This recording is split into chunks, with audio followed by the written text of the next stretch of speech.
Hello all, welcome and welcome back to my YouTube channel. आज के इस video में हम हिंदी का गद्य साहित्य डॉक्टर रामचंद्र तिवारी की पुस्तक से प्रेमचंदोत्तर उपन्यास आधुनिकता बोध के विविध स्तर इस सेक्शन से उपन्यासों को देखने वाले हैं। और आज के जो रचनाकार हैं वो हैं ठाकुर प्रसाद सिंह। हमने पिछली वीडियो में दो रचनाकार को आधुनिकता बोध से संबंधित उपन्यासों के संदर्भ में देखा था।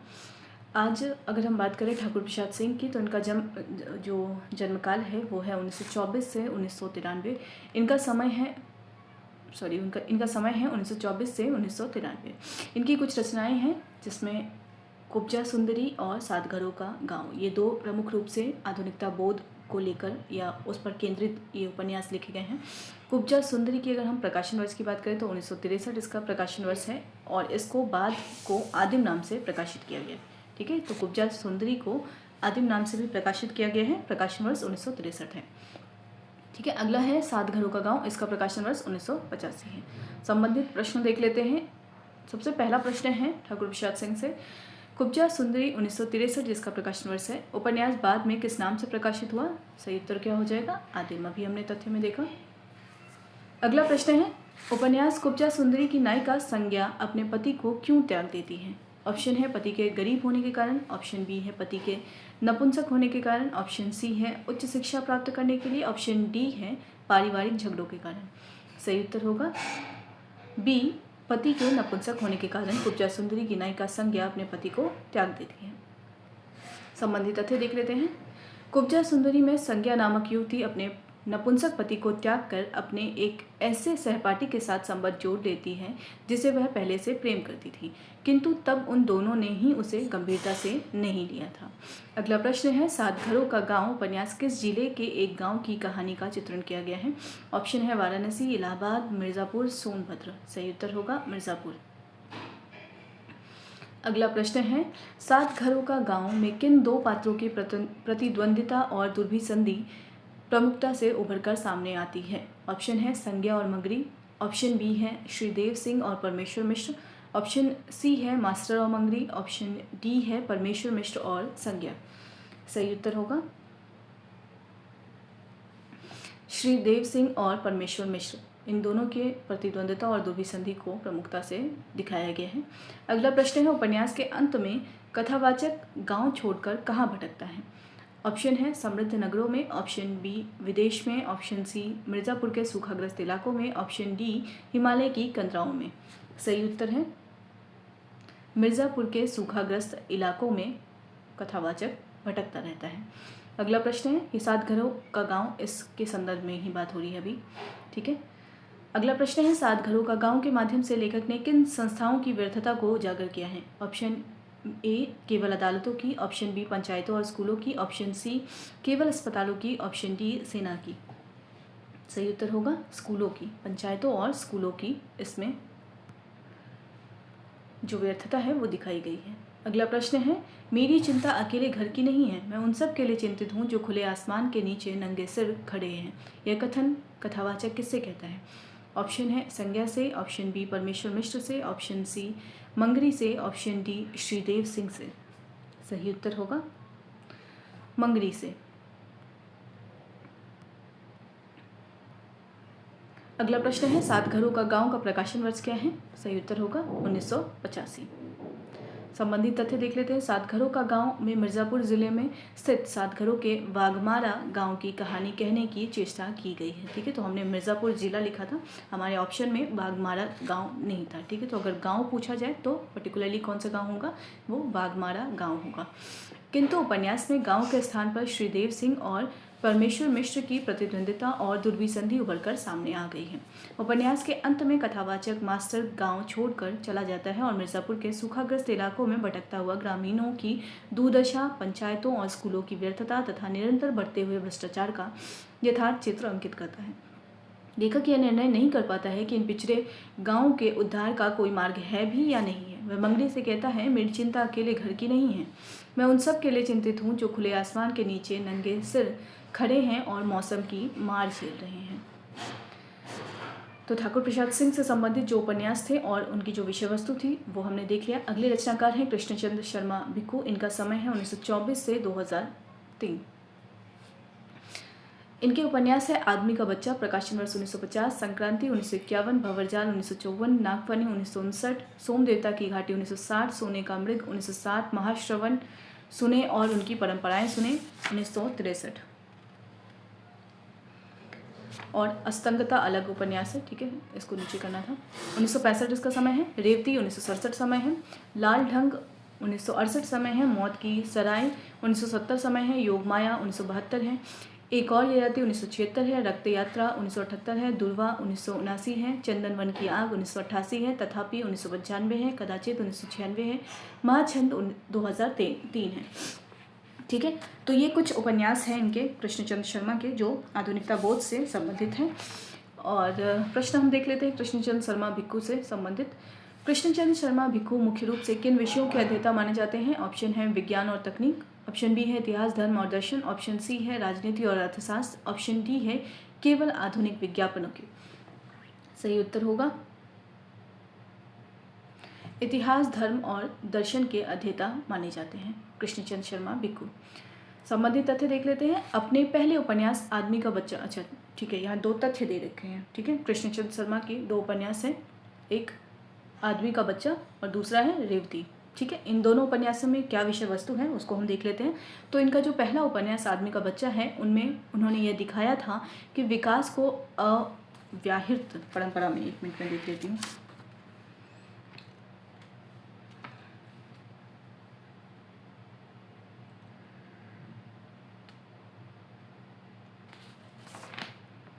हाँ, अपने पहले उपन्यास आदमी का बच्चा में उन्होंने यह दिखाया है कि विकास की अव्याहत परंपरा में, ठीक है, यही है लिखा हुआ, अव्याहत परंपरा में विकासशील मनुष्य विकास के नूतन स्तरों पर प्रतिष्ठित होकर भी शिशु मात्र रहता है। अगला उपन्यास है इनका रेवती। इसमें दो भिन्न प्रवृत्ति वाली नारियों का द्वंद्व दिखाकर नारी चरित्र के वैशिष्ट्य का निर्देशन किया गया है, ठीक है। तो ये दो उपन्यास है, एक तो आदमी का बच्चा और दूसरा रेवती।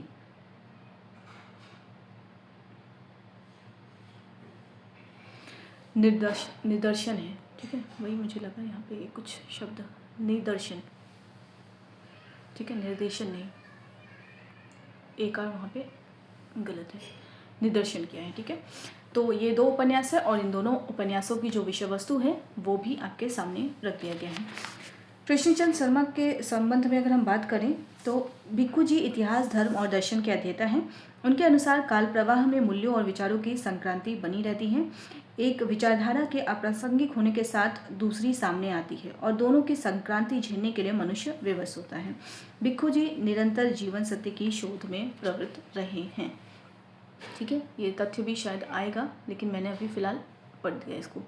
अगला प्रश्न है भिक्खु जी के अनुसार मनुष्य संक्रांति झेलने के लिए क्यों विवश हो जाता है? ऑप्शन है आर्थिक तंगी के कारण, ऑप्शन बी एक विचारधारा के अप्रासंगिक होने और दूसरे के सामने आने के कारण। तो अभी हमने तथ्य में जाना कि एक विचारधारा जब अप्रासंगिक हो जाती है तो दूसरी सामने आ जाती है, और इसलिए जो ये संक्रांति है ये झेलने के लिए कौन विवश है? मनुष्य। संबंधित तथ्य देख लिया हमने। भिक्खु जी इतिहास, धर्म और दर्शन के अध्येता हैं। उनके अनुसार काल प्रवाह में मूल्यों और विचारों की संक्रांति बनी रहती है। एक विचारधारा के अप्रासंगिक होने के साथ दूसरी सामने आती है, ठीक है, दूसरी है यहाँ, दूसरी सामने आती है और दोनों की संक्रांति झेलने के लिए मनुष्य विवश होता है। भिक्खु जी निरंतर जीवन सत्य की शोध में प्रवृत्त रहे हैं। अगला प्रश्न है भंवरजाल 1954 प्रकाशन वर्ष है। उपन्यास में मानव प्रकृति की जटिलता को किस दर्शन के आधार पर समझने का प्रयास किया गया है?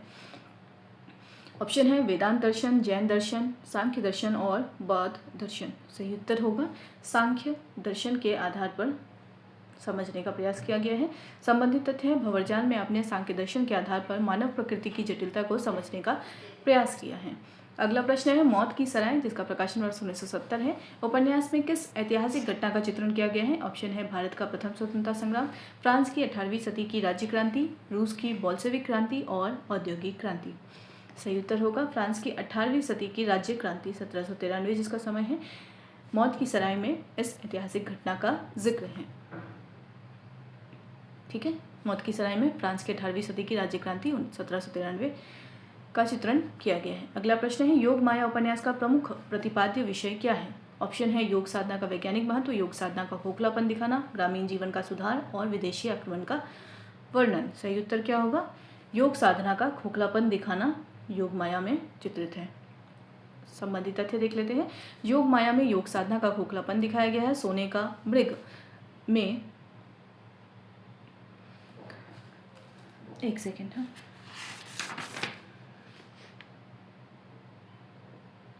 ठीक है, सोने का मृग दूसरा उपन्यास इनका। योग माया में योग साधना का खोखलापन दिखाया गया है। सोने का मृग, ठीक है, इस उपन्यास में बम्बई के समृद्ध जीवन के मूल में व्याप्त गंदगी, शोषण और कुरूपता का निदर्शन किया गया है। ठीक है, तो इनके दो अलग अलग उपन्यास हैं, एक योग माया है, एक सोने का मृग है। सोने का मृग में जो दिखाया गया है वो है बम्बई के समृद्ध जीवन के मूल में व्याप्त गंदगी, शोषण और कुरूपता का। वहीं अगर हम योग माया की बात करें तो योग माया में योग साधना का खोखलापन दिखाया गया है। जो ठीक है, दो उपन्यास आपने इस तथ्य के माध्यम से जाना उसकी विषय वस्तु को। अगला प्रश्न है लाल ढांग। ठीक है, लाल ढांग उपन्यास की पात्र कृष्णप्रिया की चरित्र की क्या विशेषता है? ऑप्शन है वह एक चतुर व्यवसायी है, ऑप्शन बी वह एक क्रांतिकारी नेता है, ऑप्शन सी उसके संपर्क में आने वाले व्यक्तियों की वृत्तियों का उन्नयन हो जाता है, ऑप्शन डी वह समाज से डरी हुई एक अबला नारी है। सही उत्तर है इसका उसके संपर्क में आने वाले व्यक्तियों की वृत्तियों का उन्नयन हो जाता है। ठीक है, संबंधित तथ्य देख लेते हैं। लाल ढंग में कृष्णप्रिया नामक श्री कृष्ण को समर्पिता एक ऐसी आस्थावान नारी का चित्रण किया गया है जिसके संपर्क में आने वाले प्रत्येक व्यक्ति के जीवन में नवीन चेतना का उदय होता है और उसकी वृत्तियों का उन्नयन हो जाता है। अगला प्रश्न है भिक्खू जी ने अपने उपन्यासों तथापि और कदाचित में किन गूढ़ प्रश्नों पर विचार किया है? ऑप्शन है अंतरिक्ष, विज्ञान और भविष्य, दूसरा है स्त्री पुरुष स्वभाव की रहस्यमयता और नारी का शाश्वत उत्पीड़न, तीसरा है किसानों की कर्ज माफी और चौथा है भाषाई विवाद। सही उत्तर होगा भिक्खू जी ने तथापि और कदाचित में स्त्री पुरुष स्वभाव की रहस्यमयता और नारी का शाश्वत उत्पीड़न का से संबंधित जो प्रश्न है उस पर विचार किया है। संबंधित तथ्य देख लेते हैं। आपने अपने परवर्ती दोनों उपन्यासों यानी तथापि और कदाचित में भी स्त्री और पुरुष के स्वभाव की रहस्यमयता, हत्या और आत्महत्या का मनोविज्ञान, पुरुष के दोहरे चरित्र के अनुकूल उसके प्रति प्रेम और घृणा जैसे विरोधी भावों की सार्थकता, पुरुष की भोग लिप्सा, शारीरिक और आत्मिक सौंदर्य का अंतर, नारी के प्रति पुरुष की सोच और व्यवस्था की असंगतियाँ, पुरुष द्वारा नारी का शाश्वत उत्पीड़न, नारी की व्यवस्था जैसे गूढ़ और नैतिक प्रश्नों पर ही विचार किया है। समकालीन राजनीतिक संदर्भों और सामाजिक आंदोलनों की अनुगूंज कहीं कहीं सुनाई देती है, किंतु वह कथा का अनुषांगिक पक्ष होता है। तात्पर्य यह है कि भिक्खू जी ने अपने उपन्यासों में विविध संदर्भों में जीवन के रहस्य को समझने का प्रयास किया है। अगला प्रश्न है भिक्खू जी के नवीनतम उपन्यास महाछंद जिसका प्रकाशन वर्ष 2003 है, इसका अंतिम निष्कर्ष क्या है? ऑप्शन है केवल पैसा ही जीवन का ध्रुव सत्य है, ऑप्शन 2 है राजनीति ही समाज का आधार है, ऑप्शन सी जन्म और मृत्यु ही ध्रुव सत्य और आत्मा परमात्मा का बिंब है, ऑप्शन डी आधुनिकता ही एकमात्र जीवन मूल्य है। सही उत्तर होगा जन्म और मृत्यु ही ध्रुव सत्य है और आत्मा परमात्मा का बिंब है। महाछंद में ये निष्कर्ष निकला है। संबंधित तथ्य देख लेते हैं। अपने नवीनतम उपन्यास महाछंद के अंत में आप इस निष्कर्ष पर पहुंचे हैं कि नानाविध चरित्रों से संकुल इस जगत में हर कोई अपना भाग्य लेकर आता है और अंत में उसके अनुसार सुखद या दुखद मृत्यु प्राप्त करता है। अथ और इति का यह छंद इस बात की पुष्टि करता है कि जन्म और मृत्यु ही ध्रुव सत्य है। जन्म और मृत्यु से परे यदि कोई तत्व है तो वह आत्मा जो परमात्मा का बिंब बनकर जीवात्मा में निवास करती है। अगले रचनाकार है रामदृश मिश्र। रामदृश मिश्र का समय है 1924, इनका जन्म वर्ष है।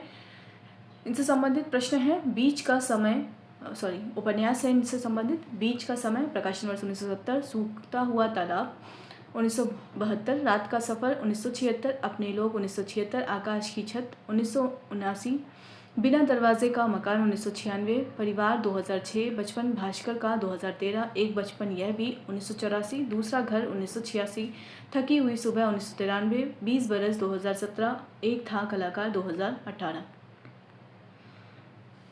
संबंधित तथ्य देख लेते हैं। प्रश्न रामदृश मिश्र को मुख्य रूप से किस प्रकार के उपन्यासकार के रूप में याद किया जाता है? ऑप्शन है ऐतिहासिक, आंचलिक, जासूसी और पौराणिक। सही उत्तर होगा आंचलिक उपन्यासकारों के रूप में जाना जाता है इनको, उपन्यासकार के रूप में जाना जाता है। अगला प्रश्न है बीच का समय, प्रकाशन वर्ष 1970, उपन्यास का मुख्य विषय क्या है? ऑप्शन है स्वतंत्रता संग्राम का इतिहास, दूसरा है अनमेल विवाह की त्रासदी और प्रोफेसर शील एवं रीता का तनाव, ऑप्शन सी है गांव की प्राकृतिक सुंदरता, ऑप्शन डी है महानगरीय जीवन की चकाचौंध।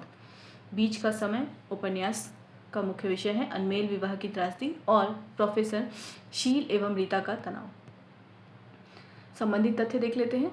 बीच का समय में अनमेल विवाह की त्रासदी से पीड़ित प्रोफेसर शील और उनकी छात्रा रीता के सहज आकर्षण और उससे उत्पन्न तनाव का बड़ा ही यथार्थ चित्र खींचा गया है।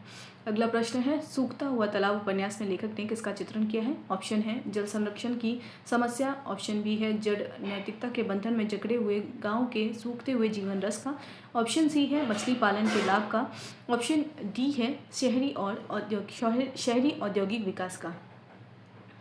सही उत्तर होगा बी, जड़ नैतिकता के बंधन में जकड़े गांव के सूखते हुए जीवन रस का चित्रण किया गया है सूखता हुआ तालाब में। संबंधित तथ्य देख लेते हैं। सूखता हुआ तालाब में अपनी जड़ नैतिकता के बंधन में जकड़े हुए गांव के क्रमशः सूखते हुए जीवन रस का चित्रण किया गया है। अगला प्रश्न है, आकाश की छत, प्रकाशन वर्ष 1979। उपन्यास में किस प्राकृतिक आपदा के बीच मनुष्य की मानसिकता का चित्रण किया गया है?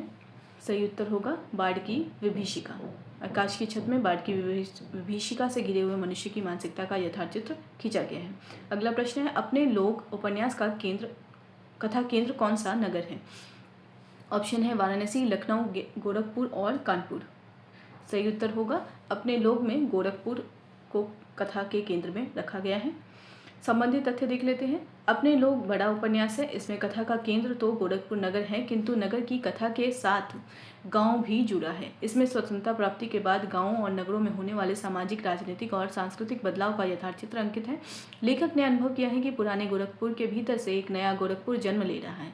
शक्ति के केंद्र बदल गए हैं। प्रतिबद्ध और निष्ठावान नेताओं का स्थान मौकापरस्त और तिकड़मी लोगों ने ले लिया है। साहित्य के क्षेत्र में गुटबाजी और मूल्यहीनता व्याप्त है।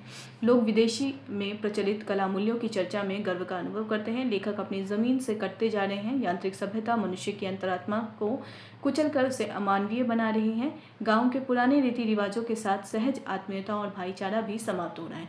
सब मिलाकर टूट अधिक रहा है और कुछ स्वस्थ और नया जुट नहीं पा रहा है। अगला जो इनका उपन्यास है वो है रात का सफ़र। रात का सफ़र में एक ही रात की ट्रेन यात्रा में रीता का महीने का अनुभव मूर्त हुआ है। दूसरा उपन्यास है इनका दूसरा घर। ठीक है, तो ये जो उपन्यास है दूसरा घर, इसमें भिकमंगे का बेटा कमलेश एमए करने के बाद गुजरात के एक महानगर में प्रवेश करता है और सुदूर प्रदेश में अपने ग्रामांचल की याद घनीभूत होकर उसकी स्मृति में छा जाती है। इस रूप में उसका टूटता बिखरता ग्रामांचल अपनी सघनता एवं संश्लिष्टता में मूर्त हो जाता है। अगला प्रश्न है, बिना दरवाजे का मकान की नायिका दीपा के चरित्र की प्रमुख विशेषता क्या है? ऑप्शन है उसकी कायरता, उसकी कर्मठता और अपराजय जिजीविषा, उसका विलासी जीवन और उसकी धार्मिक कट्टरता। सही उत्तर क्या होगा? सही उत्तर होगा उसकी कर्मठता और अपराजय जिजीविषा। बिना दरवाजे का मकान, इसकी नायिका दीपा है। संबंधित तथ्य हैं। बिना दरवाजे का मकान में दीपा जैसी कर्मठ नारी का जीवन संघर्ष और अनेक दबावों के बीच उसकी अपराजय जिजीविषा का प्रभावी एवं मार्मिक चित्रण किया गया है। अगला प्रश्न है, थकी हुई सुबह उपन्यास के अंत में लेखक ने नारी के प्रति क्या प्रश्न उठाया है? ऑप्शन है नारी की उच्च शिक्षा पर प्रश्न, पुरुषों के जाल में फंसकर नारी द्वारा मूल्यवान खोने की लाचारी पर प्रश्न, ऑप्शन सी नारी के विदेश जाने की समस्या, ऑप्शन डी केवल नारी के आर्थिक स्वावलंबन पर प्रश्न। सही उत्तर होगा थकी हुई सुबह में, इसमें पुरुषों के जाल में फंसकर नारी द्वारा मूल्यवान खोने की लाचारी पर प्रश्न है। संबंधित तथ्य देख लेते हैं। थकी हुई सुबह एक ऐसी ग्रामीण नारी की कहानी है जो अपने पति की दायित्वहीनता के चलते एक नेता पुरुष की कृपा से शिक्षित होकर समाज में अपना स्वतंत्र स्थान बना लेती है, किंतु इस क्रम में उसकी स्थिति विडंबनापूर्ण हो जाती है। वह नेता पुरुष रामधन की रखैल बनकर रह जाती है। अपनी समाप्ति के साथ उपन्यास यह प्रश्न छोड़ जाता है कि अंधेरे से लड़ने के प्रयत्न में आज की नारी लेन देन की स्पृहा पाले हुए पुरुषों के जाल में फंसकर कहीं अपना बहुत कुछ मूल्यवान खोने की लाचार तो नहीं हो रही है। ठीक है, तो ये अगर हम देखें तो यह उपन्यास आज के संदर्भ में महत्वपूर्ण भी होता जाएगा। ठीक है, अगला प्रश्न है 20 बरस उपन्यास की शैली किस प्रकार की है? ऑप्शन है संस्मरणात्मक, ऑप्शन बी रिपोर्ताजनुमा, ऑप्शन सी है डायरी शैली, ऑप्शन डी है पत्रात्मक शैली। 20 बरस उपन्यास की शैली किस प्रकार की है? सही उत्तर है रिपोर्ताजनुमा। संबंधित तथ्य देख लेते हैं। 20 बरस एक रिपोर्टाज नुमा उपन्यास है। इसमें लेखक एक पत्रकार के रूप में पिछले 20 वर्षों में बदले हुए गांव के जीवन यथार्थ को देखता है और बदली हुई स्थितियों के प्रति अपनी अनुकूल प्रतिकूल प्रतिक्रिया व्यक्त करता है। वह अनुभव करता है कि दुनिया बदल रही है, गाँव बदल रहे हैं, किंतु गाँव के तथाकथित बड़े लोगों की मानसिकता नहीं बदली है। अगला प्रश्न है, परिवार, जिसका प्रकाशन वर्ष 2006 है, उपन्यास के मुखिया काशीनाथ की क्या विशेषता है? ऑप्शन ए, वे बहुत धनी व्यक्ति हैं। ऑप्शन बी, वे एक क्रूर शासक हैं। ऑप्शन सी, उनका मन इतना बड़ा है कि वे पागल तक को सहज बना देते हैं। ऑप्शन डी, वे राजनीति के मंजे हुए खिलाड़ी हैं। सही उत्तर होगा उनका मन इतना बड़ा है कि वे पागल तक को सहज बना लेते हैं। काशीनाथ की यह विशेषता है। संबंधित तथ्य देख लेते हैं। परिवार, जिसका प्रकाशन वर्ष 2006 है, मिश्र जी का 12वां उपन्यास है। इसमें एक ऐसे परिवार की कथा कही गई है जिसके मुखिया काशीनाथ आर्थिक दृष्टि से एक मामूली आदमी है, किंतु उनका मन इतना बड़ा है कि उन्होंने पागल तक को सहज और सामान्य बना देते हैं। उपन्यास में एक मामूली आदमी की मामूलियत होगा, ठीक है, को अर्थवत्ता प्रदान करके मिश्र जी ने कथा रचना का एक अपूर्व उदाहरण प्रस्तुत किया है। सब मिलाकर मिश्र जी एक ऐसे उपन्यासकार के रूप में सामने आते हैं जो स्वतंत्रता प्राप्ति के बाद गांवों और नगरों में आने वाले बदलाव को सतर्क आलोचनात्मक दृष्टि से देख रहा है और जीवन के विविध संदर्भों में व्याप्त मूल्यहीनता एवं सांस्कृतिक नैतिक पतन से चिंतित है। ठीक है, अगले रचनाकार हैं मोहन राकेश। मोहन राकेश का समय है 1925 से 1972। ठीक है, इनका 3 उपन्यास ऐसा है जो आधुनिकता बोध पर केंद्रित है। अंधेरे बंद कमरे, जिसका प्रकाशन 1961 है, ना आने वाला कल 1968, अंतराल 1972। ये 3 उपन्यास महत्वपूर्ण है। संबंधित प्रश्न देख लेते हैं। यानी मोहन राकेश ने कुल कितने उपन्यासों की रचना की है? सही उत्तर हो जाएगा 3। अगला प्रश्न है, अंधेरे बंद कमरे, जिसका प्रकाशन वर्ष 1961 है, के केंद्र में किन 2 पात्रों का दाम्पत्य जीवन चित्रित है? ऑप्शन है नरुला और श्यामा, ऑप्शन बी हरवंश और नीलिमा, ऑप्शन सी कुमार और श्यामा, ऑप्शन डी श्रीधर और सरू। सही उत्तर होगा हरवंश और नीलिमा का दाम्पत्य जीवन चित्रित है किसमें? अंधेरे बंद कमरे में। अगला प्रश्न है, अंधेरे बंद कमरे उपन्यास किस नगर के अभिजात्य वर्गीय जीवन की असंगतियों को चित्रित करता है? ऑप्शन में है बम्बई, कलकत्ता, दिल्ली, लखनऊ। सही उत्तर होगा अंधेरे बंद कमरे दिल्ली नगर के अभिजात वर्गीय जीवन की विसंगतियों को चित्रित करता है। संबंधित तथ्य देख लेते हैं। अंधेरे बंद कमरे में दिल्ली के अभिजाति वर्गीय हरवंश और नीलिमा के दाम्पत्य जीवन और उसकी विसंगतियों का चित्रण है। हरवंश और नीलिमा दाम्पत्य के बंधन में बंधे हैं, दोनों अपने व्यक्तित्व का पूर्ण विकास चाहते हैं, इस क्रम में परस्पर सहयोग भी करते हैं और ईर्ष्या भी। दोनों असह्य घुटन का अनुभव करते हुए न ठीक से जुड़ पाते हैं न टूट पाते हैं। दोनों अंधेरे बंद कमरे में छटपटाते रहते हैं। यहाँ होगा अंधेरे बंद कमरे। ठीक है,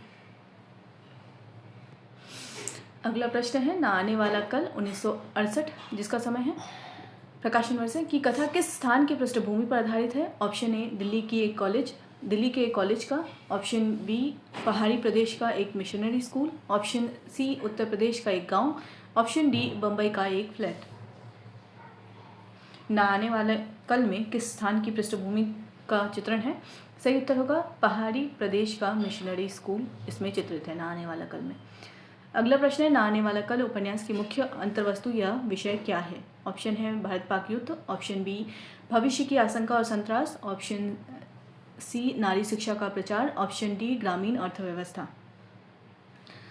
सही है भविष्य की आशंका और संतरास का चित्रण इसमें है ना आने वाला कल में। संबंधित तथ्य देख लेते हैं। ना आने वाला कल में पहाड़ी प्रदेश के एक मिशनरी स्कूल में काम करने वाले हिंदी के प्राध्यापक नरुला के त्यागपत्र देने की घटना को केंद्र में रखकर स्कूल के वातावरण, वहाँ की गंदी राजनीति तथा लोगों की प्रतिदिन की छोटी छोटी समस्याओं का चित्रण किया गया है। पति पत्नी के संबंधों में तनाव और घुटन यहाँ भी है। नरुला के त्यागपत्र से सब अपने भविष्य यानी आने वाले कल के प्रति सशंक हो जाते हैं। यह भविष्य की आशंका और संतरास ही उपन्यास की अंतर्वस्तु है। अगला प्रश्न है, अंतराल, प्रकाशन वर्ष 1972। इस उपन्यास में श्यामा और कुमार के बीच की दूरी का प्रमुख कारण क्या है? ऑप्शन ए आर्थिक विषमता, ऑप्शन बी मृत पति की स्मृति और अतीत के भाव, ऑप्शन सी जातिगत मतभेद, ऑप्शन डी पारिवारिक विरोध। अंतराल उपन्यास में श्यामा और कुमार के बीच की दूरी का प्रमुख कारण क्या है? सही उत्तर होगा मृत पति की स्मृति और अतीत के भाव।